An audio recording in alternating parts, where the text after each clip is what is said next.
Hey, it's the Chief Bonding with Board Games, and we're going to do a review of Tank Duel Expansion 1. It is an expansion. North Africa, you can go in and play Africa Corps. This is an expansion for the original. It brings in tons of double-sided, I can barely hold all these together, new tanks that you're going to be able to use, including Italian, Commonwealth, and some more German tanks.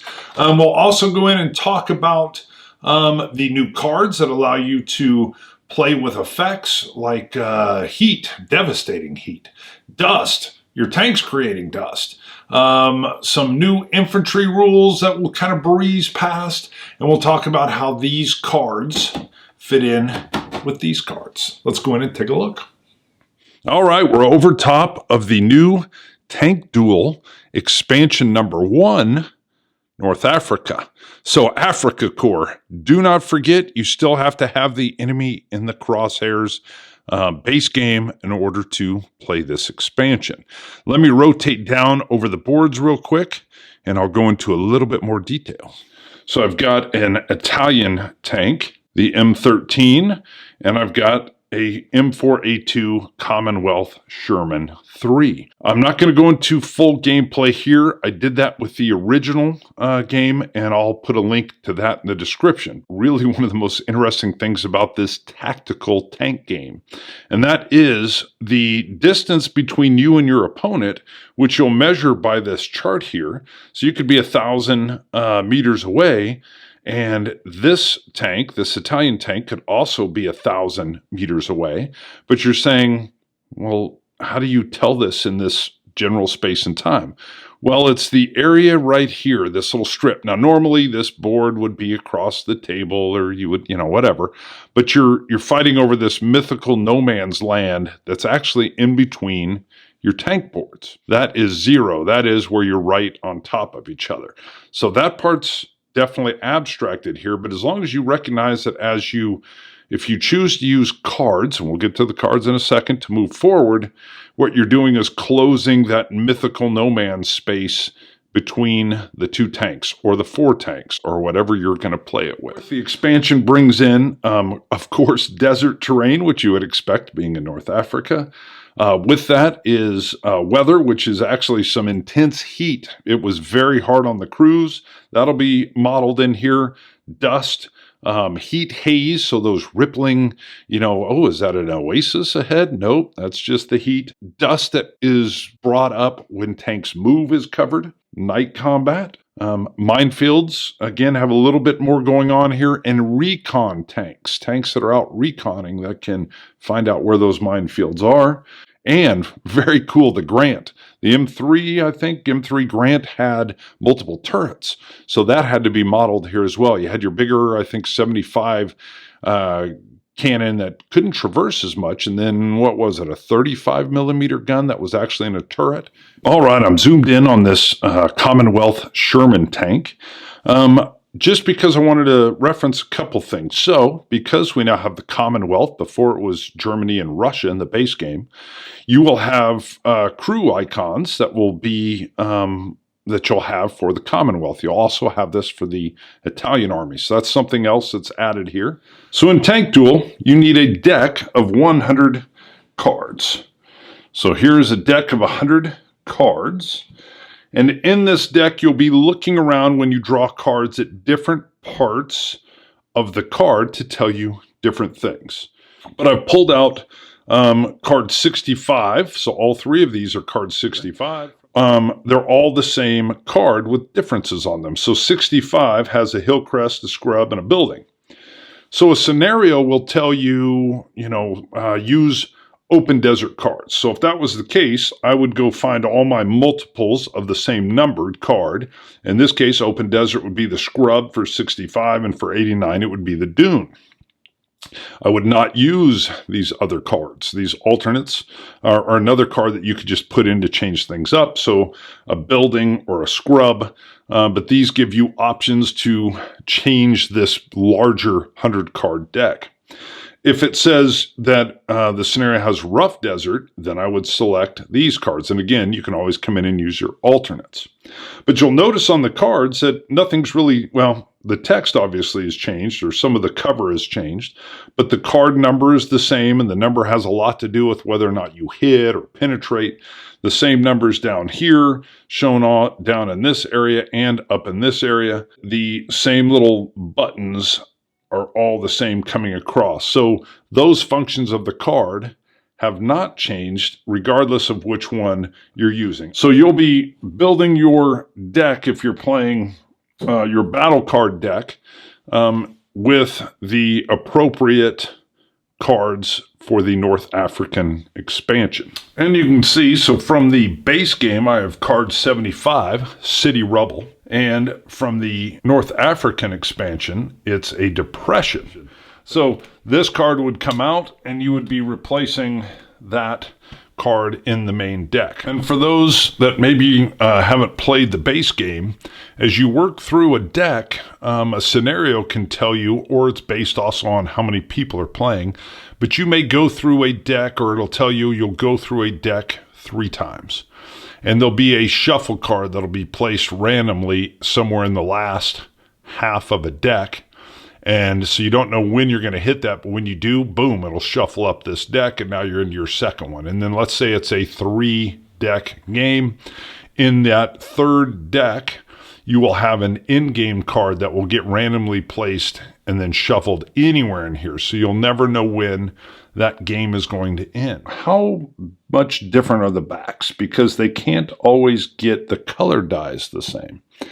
And you can see there is a slight difference. So the card from the new North African expansion just looks a little bit more brown rather than gray. It's almost impossible to get a color for color match. So sometimes just the dye mixture is changed at some point in time.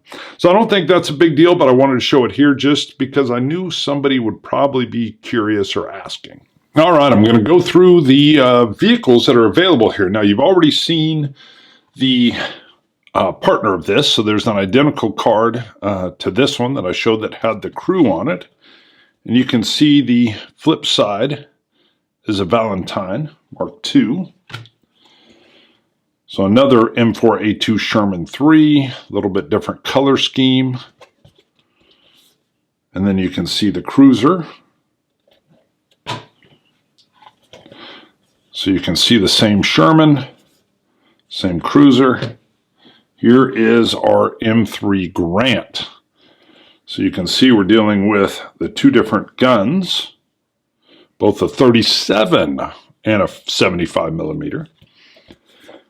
The Matilda. Again, the Grant. Matilda. Crusader. And a Valentine. Make sure I'm keeping these on. Crusader.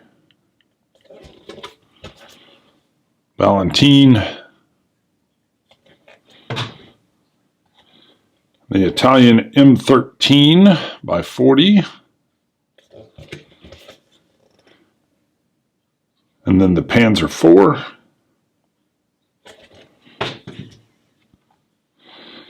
And what is this? The Italian Semovente?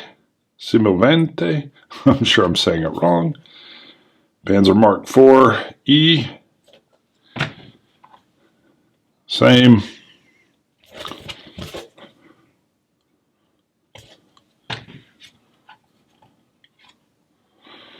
The Panzer IV F2, a little bit lower to keep her in there. And here you can see we've got our armored vehicle. What, the 232 8 rad? I don't know anything about these. I don't know.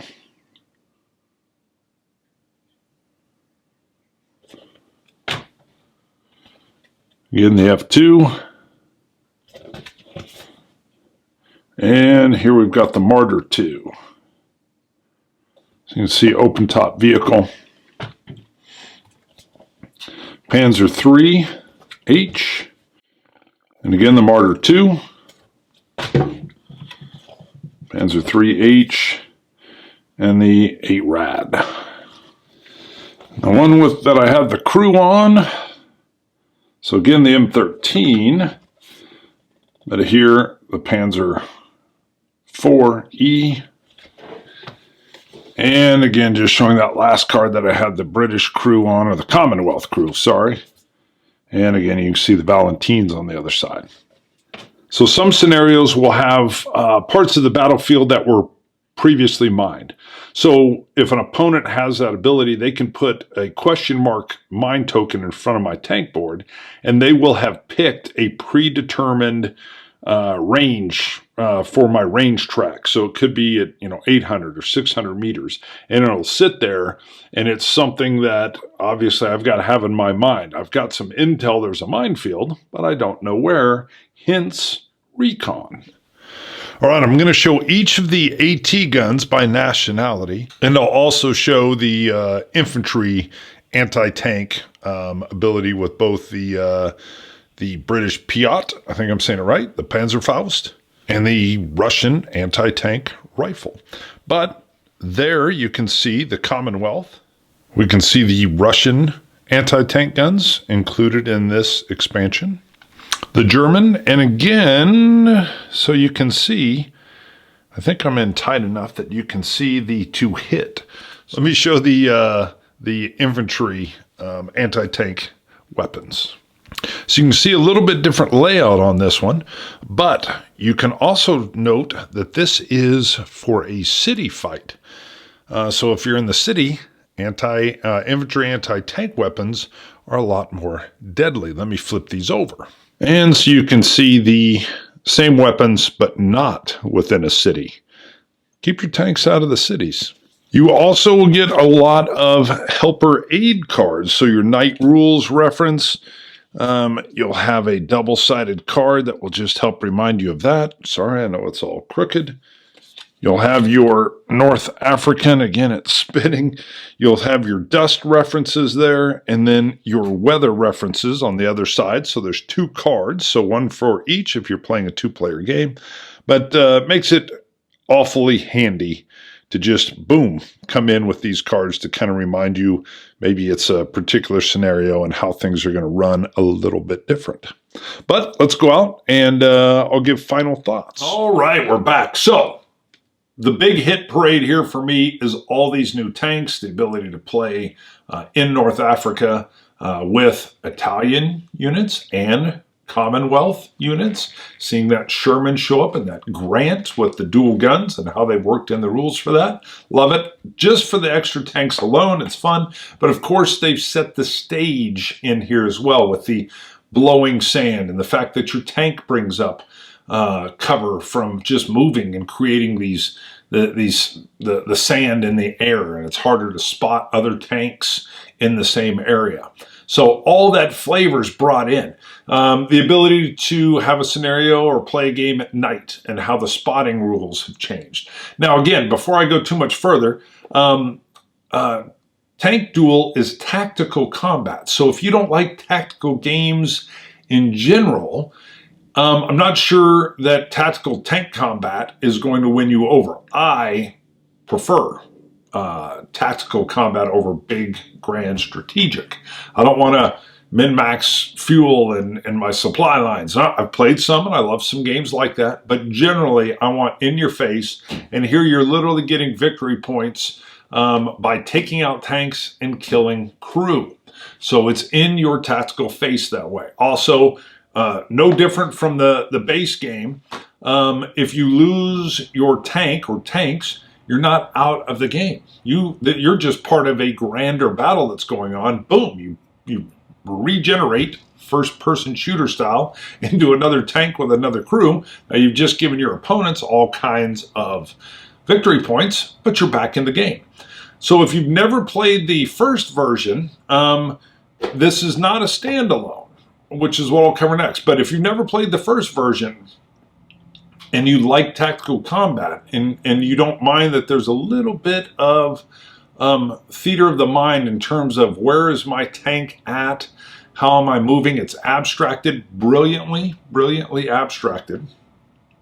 And the use of the deck.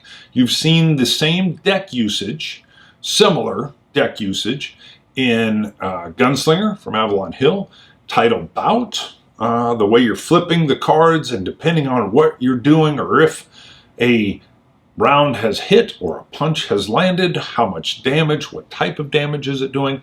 I love the way card flips reveal. So the way you're working in and looking at different parts of the card. Now again, if you don't, this is heavy on that. So you need to know that going in. There's no clanking around of the dice, but there's also no dice hitting the floor and then whatever. I do have a question on this though, in the midst of the review.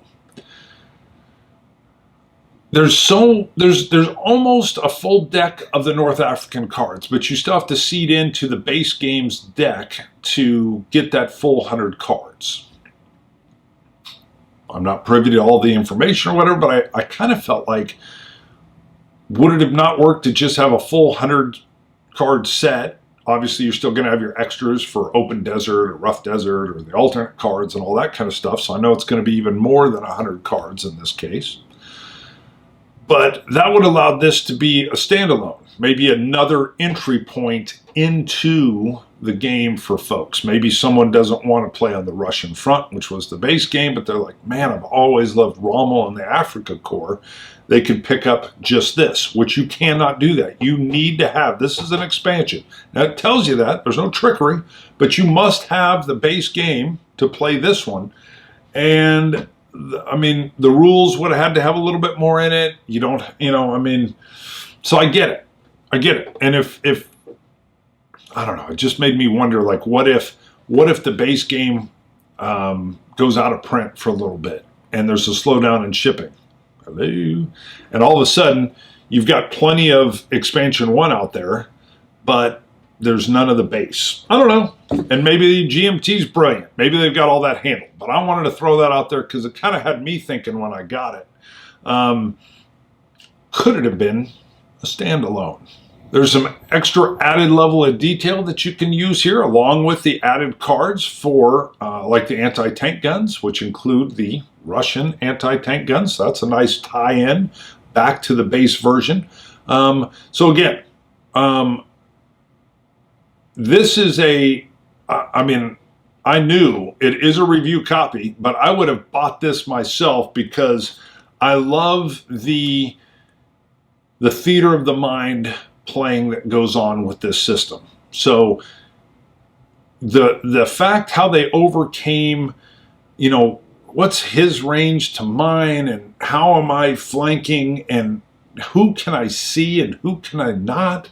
And the way that if somebody moves and they don't get into cover successfully, bam, they're spotted by the enemy. And if they're spotted on your card, and I know I didn't go into all that with this explanation, it's in the base game's explanation, because it's an expansion, I kind of referred back to that.